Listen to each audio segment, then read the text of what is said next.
Hello dear viewer and welcome to my channel. There are still a lot of players struggling with planet Gleba, which is why I decided to make a guide on how to set up a proper starter base here. This video is basically uncut, so I show you the process from start to finish. To get initial resources, just mine the rocks here on Gleba. And of course Yumako and jelly nuts. Did you know that you can actually replant Yumako and jelly nuts by hand? No need to use the agricultural towers in the beginning. Okay, the first thing you have to ensure is electricity production. The best method to make power on Gleba is the heating tower. I place it near water and add some heat exchangers. We add some pipes and of course turbines to make the required electricity. Since the heating tower generates 40 megawatts, you can add up to 4 heat exchangers. I only use 3 in this example. There's no need for solar panels, because water is free on Gleba and all we need is burnable fuel. A single water pump is sufficient, but I built 2 anyway. Oops, that's the wrong pipe. This one is for steam. To heat up the heating tower we need burnable fuel, but Gleba has no coal. Look at the item description for coal. It has a fuel value of 4 megajoule. Jelly nuts have 10 megajoule. Yumako just 2 megajoule. In other words, jelly nuts produce 2.5 times the amount of energy than coal, which makes it a perfect fit for early energy production. But not only that, the mined iron ore and copper ore from mining the rocks can also be smelted using steel furnaces and jelly nuts as burnable fuel. I'm using editor for this showcase, but of course in a normal game you have to make sure that you have enough copper and iron plates to craft all of this stuff, like the heating towers and the turbines and pipes. Let's inspect the heating tower again. Currently it has a temperature of 170 and the temperature is rising. As soon as we reach 500 degrees, we have enough electricity. Don't be shy to burn those jelly nuts. Usually a starter base requires way more Yumako than jelly nuts, so it's totally fine to burn some of it. We will reach the 500 degree threshold any minute. There it is, the turbines are up and running. From here on you can use electric furnaces to smelt the iron and copper ore. To make the heating tower more efficient, I will use a chest, put in some jelly nuts, and then we use circuit logic. We connect the inserter to the heating tower and read temperature. The default parameter is T. So if T for temperature falls below 600 degrees, we want to insert new fuel. This way we don't burn fuel unnecessarily. So we just ran out of jelly nuts and the heating tower is now idle, because it's still above 600 degrees. Let's continue with the interesting part, setting up production for all Gleba products. Looking at the minimap, Yumako fields are found in the west and jelly nuts in the east. To mock the incoming stream of fruits, I use an infinity chest. In a real game, you have to of course set up an agricultural tower. Or farm by hand, put the fruits in a chest and then output on a belt. Anyway, I'm assuming that both fruits are coming in with a belt. Our first task is to process these fruits, turning them into Yumako mesh, jelly and seeds. I'm going to use 2 biochambers each. Usually we need more Yumako mesh than jelly, but whatever. Oops, I don't have alt mode activated. I'm going to use stack inserters everywhere, because Gleba usually requires high throughput. Every time a belt comes to an end and you have spoiling items on it, you have to deal with spoilage. That's why I enable use filters on these 2 inserters and set it to spoilage. The spoilage will then end up in an active provider chest, which means bots get an order to automatically remove the spoilage out of these chests. The finished products, Yumako mesh, jelly and the seeds will then be put into passive provider chests. Notice, if things spoil inside the biochambers, the spoilage will also be put into the passive provider chests. To make the bots take out the spoilage immediately, we need a requester chest, requesting large amounts of spoilage. Additionally, we have to get rid of the seeds. Well, we need some of them for replanting, but usually at some point seeds will just stockpile and then block the chest at some point. Even better than requester chests are buffer chests, the green ones. The reason items inside of buffer chests are still part of the logistic network and can be requested by other chests. For example, requester chests at the agricultural towers can request seeds, and we can later on use the stockpiled spoilage to make carbon and carbon fiber. So here's how I set all of this up. The buffer chests request a large amount of spoilage and seeds. For example, 1000 seeds. I also connected the inserters to the chests with a cable. I enable the inserter when there are more than 100 seeds in the chest. The result, we will accumulate up to 100 seeds. If we collect more than that, the excess seeds will be burned. There will always be an active demand or request coming from the buffer chests. So every time there are seeds or spoilage available in any passive provider chests, bots will take it and bring it to these buffer chests. And at the same time, these products are still available to be requested by requester chests. This makes our life significantly easier because the biochambers only need one outputting inserter and the passive provider chest works for all resulting items, including spoilage. Since the system relies on logistic bots, let's add roboports. And logistic bots. I guess 100 should be sufficient.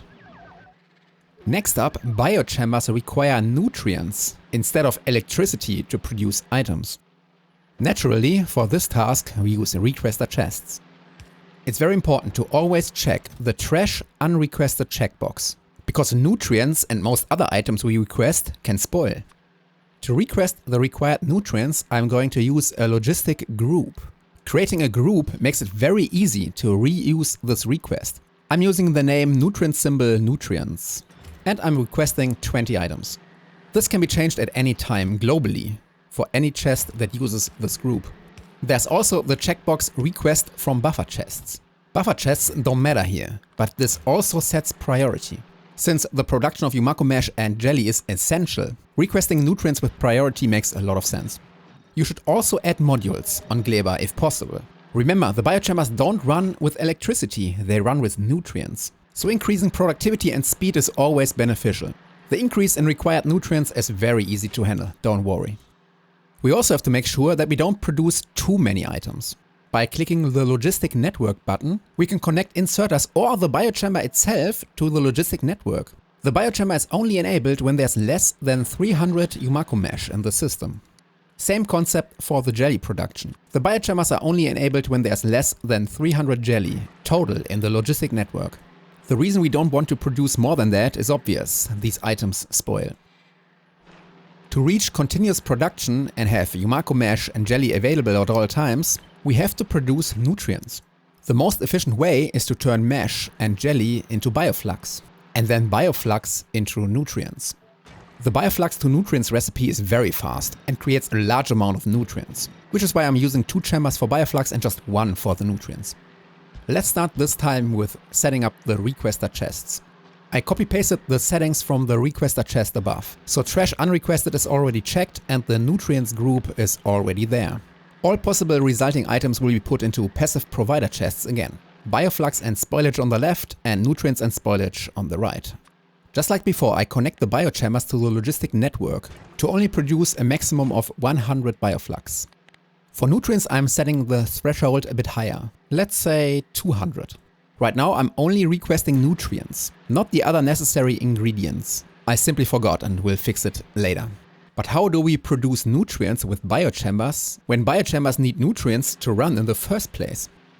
To kickstart production and have a backup nutrient source, we utilize the nutrients from spoilage recipe, because it can be used with assembling machines. To request spoilage, we use a requester chest, and once again the outgoing product will be put in a passive provider chest. I request 2000 spoilage as backup.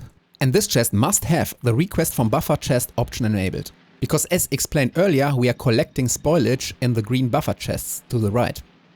So in order to kickstart this base, all we need is a couple hundred spoilage. If you don't have enough, turn jelly nuts and Yumako into mesh and jelly and wait for a couple of minutes. You can do that manually with your engineer. For this showcase I use the editor, so I'm just creating spoilage out of nowhere. Let's put 1000 spoilage into the chest and see what happens. There are the first nutrients, and a biochamber is creating Yumako mesh. And there's the first jelly. This is the moment that I realized that I forgot to set up the request of the bioflux ingredients. The requester chest currently only requests the nutrients group. Let's just add another row or group. Throughput is kinda high, which is why I request 50 jelly and 50 Yumako mesh. I just copied the setting to the bottom requester chest as well. And I also forgot to request bioflux for the nutrients from bioflux recipe.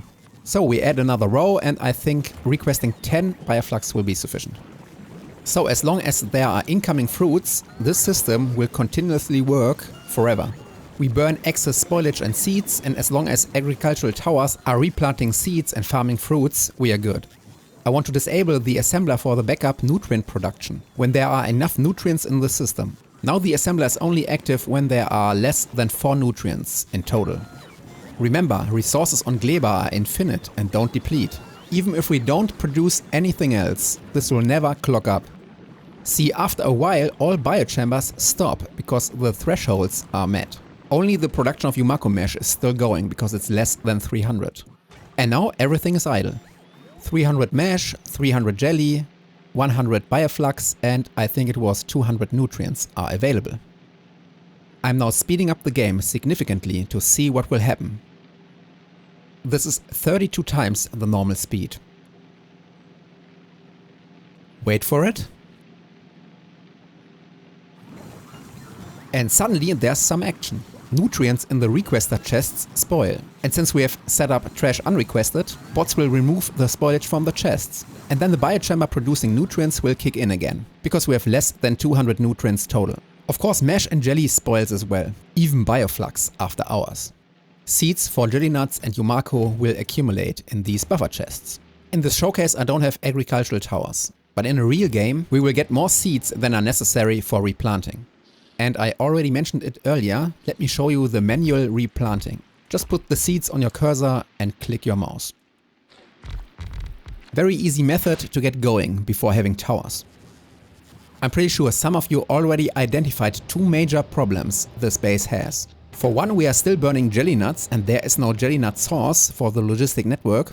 It's way more efficient to burn rocket fuel, which is why I strongly recommend automating production right away.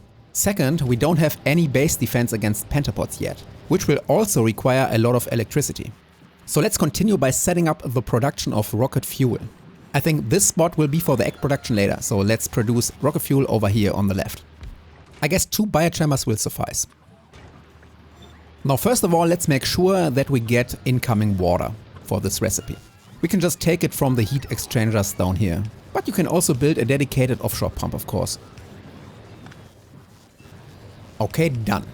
Now for a moment I wanted to copy paste the requester chests from the Yumako mesh production, but I decided to set up this requester chest from scratch. Shift right click the biochamber and then left click the chest. This sets the required ingredients automatically. We add the nutrients group as always, check trash unrequested, and we are basically done. We are outputting into a passive provider chest again. To not overproduce rocket fuel, I click the biochamber again, connect it to the logistic network, and then we set the maximum amount of rocket fuel to, let's say 400, because we also need it for rocket launches. And that's it. I add some modules for efficiency reasons, and I already set up the request of rocket fuel for the heating tower. See, there's no need to be scared of Gleba. With this system, setting up new production is very easy. I'm convinced this is actually easier than Fulgora. I want to activate the request from buffer chest option for the rocket fuel, because producing electricity is of utmost importance, and this option sets priority. In other words, rocket silos later on will have less priority getting rocket fuel. To defend the base we need a lot of energy, which is why I just copy-paste this entire heating tower design. That's 90 megawatt of electricity. We just need to connect the new blocks to the offshore water pumps. Remember, and I can't stress this enough, Gleba doesn't necessarily need much electricity, at least not for the production, because biochambers run on nutrients, not electricity. Rocket silos can draw a lot of electricity, and Tesla turrets are the best defensive option here on Gleba. And each Tesla turret requires 1 megawatt of electricity continuously. That is a lot, not gonna lie. But since making rocket fuel is so easy, we don't have any trouble sustaining a large amount of Tesla turrets. I mean, I just set up the production of 90 megawatts. In a regular game I would probably increase the distance from the Tesla turrets to the main base, but I mean, the entire base is covered in all directions. And these turrets shred pentapods. As you can see in the electricity statistics, we currently have 22 Tesla turrets and they draw 22 megawatts continuously. But again, this is not an issue at all. We produce enough electricity, no problem. There's already enough room to add a rocket silo and maybe other production using EM plants or whatever. And if you need more, just build more heating towers. Okay, next up, let's produce the Gleba science pack. I mean, that's why we are here, right? To unlock all of the amazing Gleba technologies. I will set up the egg production in the bottom center. Based on our existing production, I think, and I'm confident, we can use 4 biochambers to make eggs. This recipe requires water again, so I will just connect it to the existing water supply. Compared to the other products, making eggs on Gleba creates a very unique problem. Not only are hatching eggs dangerous, the recipe requires a significant quantity of nutrients. That's why for this recipe I don't recommend using bots to transport nutrients. In the requester chests we will only request eggs. A small amount, and very important, check request from buffer chests. Since we need eggs to make eggs, these chests must have priority. For the nutrient supply we build a dedicated biochamber, because again the required throughput is very high. This biochamber is not limited in any way, and to relieve our bot network we will use belts. A single biochamber can produce massive amounts of nutrients, which is why I use 4 inserters outputting onto 2 belts. For even more throughput, it's beneficial to use turbo belts from volcanoes. Okay, I made the mistake to not leave enough space, so let's move this entire production by 2 tiles. Now we have enough space for the 2 incoming nutrient belts. Okay, nutrients spoil very fast, and these belts end here. Which is why we need inserters and active provider chests to remove possible spoilage. Because throughput is so high, it makes also sense to build a heating tower right there instead of chests. Then you relieve your bots of possibly transporting a lot of spoilage from these belts.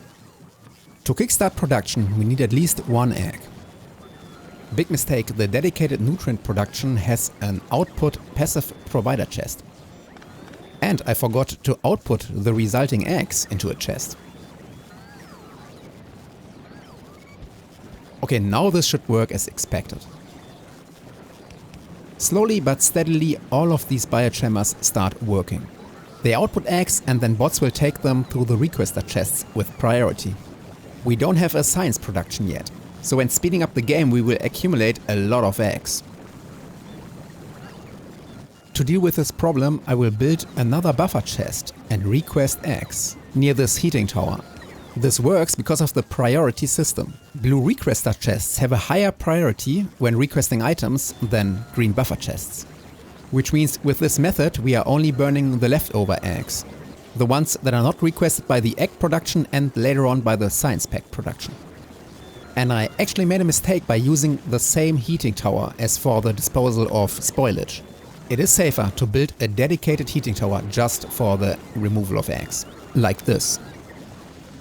Okay, let's now continue with the production of the Gleba science pack.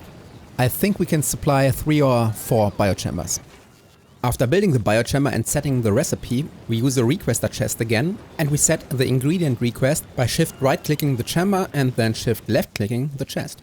We don't want to request too many eggs, which is why I decrease the request to 4.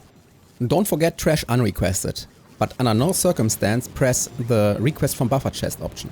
The science pack production should have a lower egg requesting priority than the egg production itself. Of course we also need nutrients again, which is why I add the nutrient group. And that's it, we are now producing the Gleba science pack. Again, using modules on Gleba for biochambers is very beneficial.